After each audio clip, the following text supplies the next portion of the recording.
And welcome back to the Morning Blend with our continuing series, Money Sense with Karen Ellenbecker.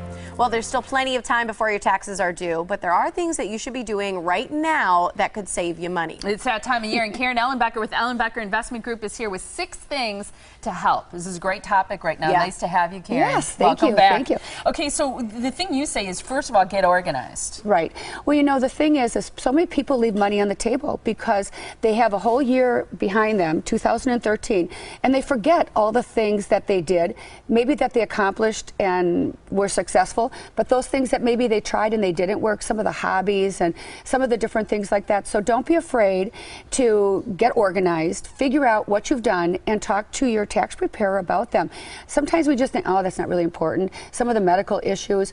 Anything, just write it down and talk to your tax preparer, because there may be some things that they can do tax-wise to help you, but they can't help you if they don't know that you got it. And I really do believe that a lot of people leave a lot of opportunity on the table just because they forget about it. So now is a good, everything's coming together.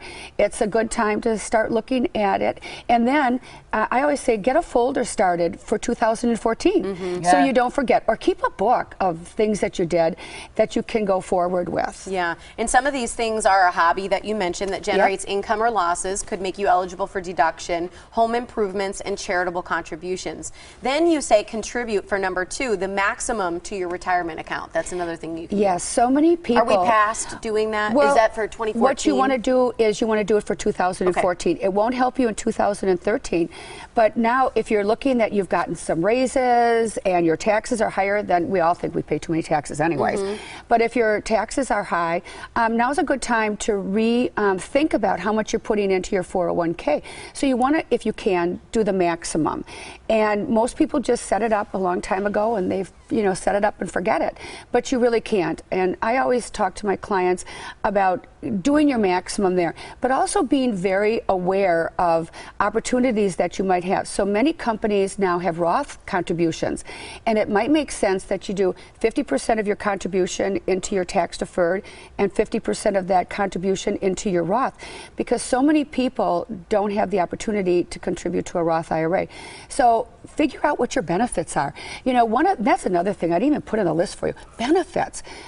Go to your HR department, get your book out, and make sure that you're taking advantage of the benefits that your company offers you to the maximum. There's another great way that you can often save taxes, but you can increase your life insurance. If you've been raises, it may be 2 or 3 or 4 times your salary. Sometimes they have long-term care. So these are ways that you can really maximize your dollars by taking advantage, and so many companies have great benefits and people don't even think about it. Okay, so number 1 was get organized, gather all your receipts, contribute the maximum to your retirement account. Number 3 is if you turn 70 and a half in 2013, make sure you take your required minimum distribution before April 1st. 2012. If you turn... Oh, that's a misprint? I think. Okay. Well, what you have to do is when you turn 70 and a half, you're required by law to take a required minimum distribution. If you don't take it the year following that you turn 70 and a half, it's a 50% penalty. Huh?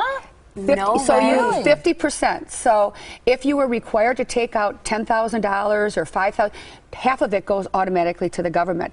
Now, most companies will give you a heads up that you have to do this, but a lot of times people have money in several different places, and it's your responsibility to make sure that you take that required minimum distribution. The other thing that people don't really recognize sometimes is that they think that they have to sell something and they have to take cash.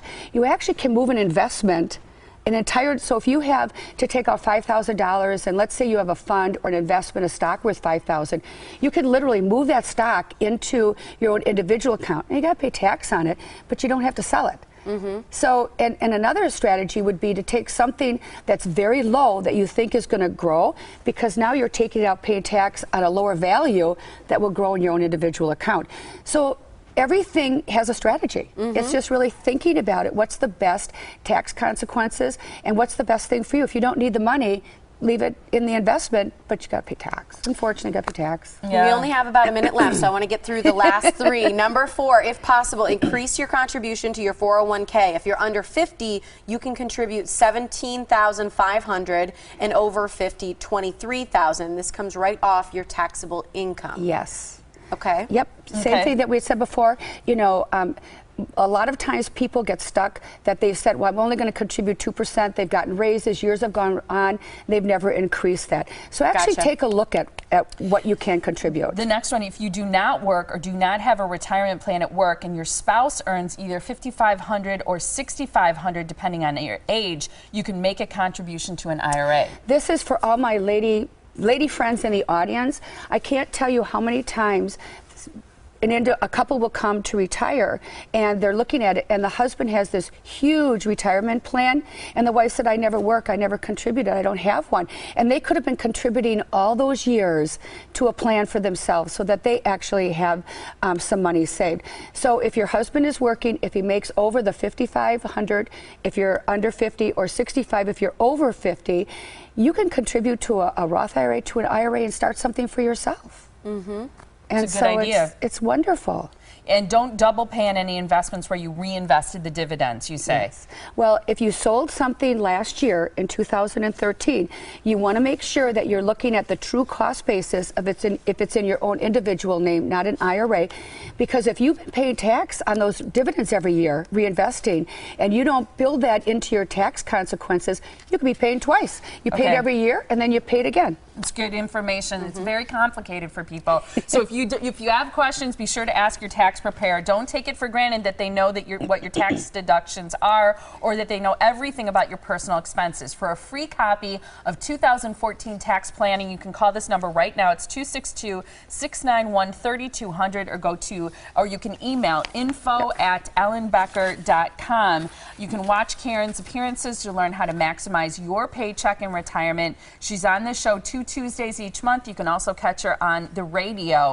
Here's the information to contact her directly. It's 262-691-3200 and ellenbecker.com is her website. Thanks, Karen. So much fun. It's a lot of info. So much fun.